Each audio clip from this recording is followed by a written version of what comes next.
democracy alive! No! Project 2025! Keep democracy alive! No! Project 2025! No! Project 2025! Keep democracy alive! No! Project 2025! Now we're right into the black jacket and purple heart. That's the shot, right?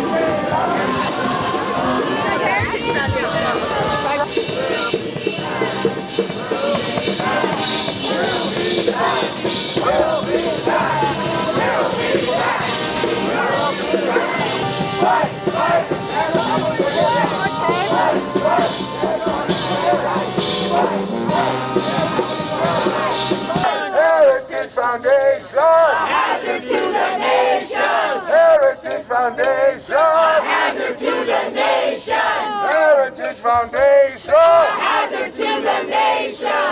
Keep democracy alive! Go! Project 2025! Is the people united? Will never be defeated! The people united will never be defeated! Trump, traitor, dictator, bye-bye, see you later! We're here because the Republican Party plan called Project 2025, which is known as their election year mandate for leadership, has a goal of turning the United States into a Christian conservative autocracy. That's authoritarianism. In truth, though, this is not about any individual candidate. This is the Republican Party platform. It was put together by 75 conservative groups backed by $22 million of Koch family money, and the Heritage Foundation is leading the plan. It's not, like I said, about Trump, although he is their favorite candidate. And he has shown that he's all in on the plan. But so are the other GOP candidates. Okay, some of the highlights, right? They call for the reversal or elimination or the reshuffling of key departments of government. So we're talking about things like they'd like to get rid of the Department of Public Education. Well, they can't quite do that, but instead they want to put all the money over to the private sector and ask for it to go to Christian organizations with a Bible-driven agenda. And the Heritage Foundation is working very hard. They're leading this administratively and organizing it and recruiting people to make it happen. That's why we are here today. We are here to declare the Heritage Foundation a hazardous foundation. To declare it and Project 2025 toxic and very dangerous for America and our democracy and the world. We're going for the big tent, right? Our platform is very simple.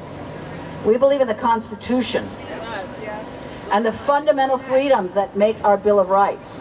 And we believe in pluralism and the separation of church and state. And if you agree with those ideas, then welcome aboard. We have 8 months until the November election, and we need to reach a lot of Americans and a lot of people about this, this message. So this is what we call our Plan A, and I'm just going to wrap up in a minute, but I want to say there's another part of this, and I really need you to listen here. This is what we call the Plan B. It's very important. This election race is tight, and we need to plan for the possibility of a GOP victory. If it happens, and this plan goes through, we are all facing major losses and reversals. And our communities are not ready. So if you're listening or you're watching on live stream, and you work in an organization or a church, right, or a school, wherever you are, look at this plan, figure out how it's going to impact you, and what are you going to do if you lose your rights or your programs or your funding for that program? We need to prepare, right? Immediately! We need to learn the lessons from Roe, which we lost because we didn't think we were going to lose it on the progressive side. Mom.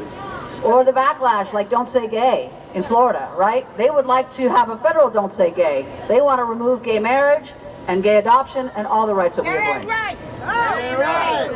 So we need to learn to survive. America has never, ever had an autocracy. We've never lived under this.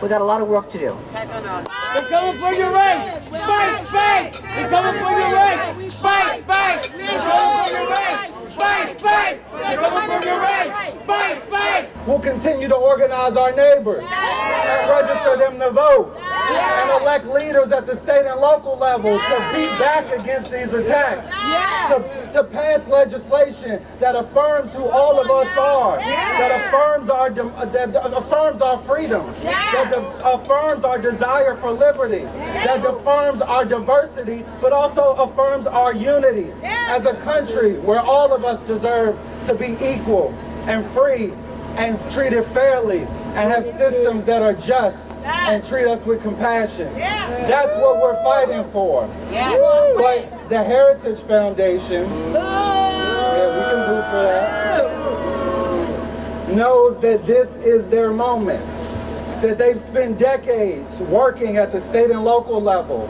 working to stoke fear and division at the national level, to elect demagogues like Donald Trump, who can carry their water. And they believe that if we drop the ball just one more time, like we did in 2016, if we allow them to gain the reins of power just one more time, that they can get it right. That all of those dress rehearsals, that their attempts to take over, that all of the things we've seen and were appalled by before, they said y'all ain't seen nothing yet. But we said y'all ain't seen nothing yet.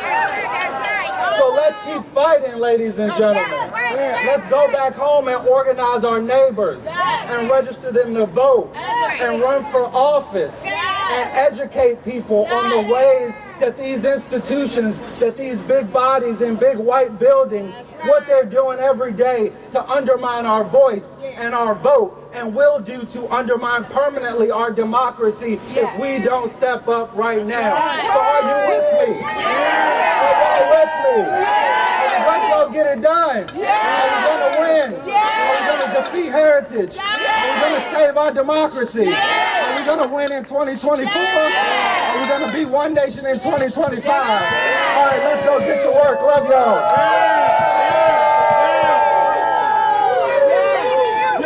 We can't just confront the Heritage Foundation and Trump and his henchmen. They're mafioso. It's a racket. We can't just confront them. We have to challenge President Biden. We have to challenge Democrats in Congress, because they have the power now to defend and protect and expand the so-called administrative state. I actually call it a life-saving bulwark. They have to fight for it noon and night, or else we won't win. But finally we can take hope that the only reason we're here today and the only reason we have something to defend is because of the vision and the success and the power of Black trans women, of immigrants, of people with HIV, of freedom fighters across generations who built up what they are trying to defend. And we will not go back. We will not go back. We will not go back. We will not go back. We will not go back. We will not go back. We will not go back. We will not go back.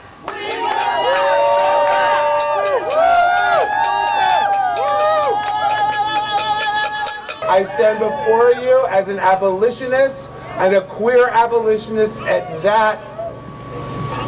And I have to tell you that what Project 2025 represents is an attack on every single American who cannot fit into the very, very narrow box of straight, white, cisgender, evangelical Christian billionaire.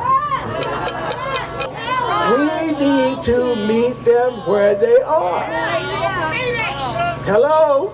Hello? Oh, hello, how are you today? We have to do that. We have to embarrass them. They have to embarrass them. That is a tactic. That is a tactic. Find out where they live.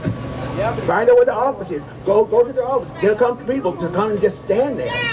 Or if you want to be vocal, then make noise. But the point is, if we don't, we have to do this. When we disrupt business as usual, they pay attention. Money is their God. When you mess with their money, they will listen to you. All right, so what are we going to do?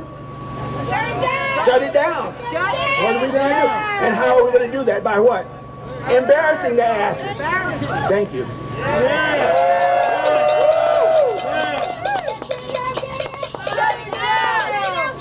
Shut it down. We now did it. Shut it down.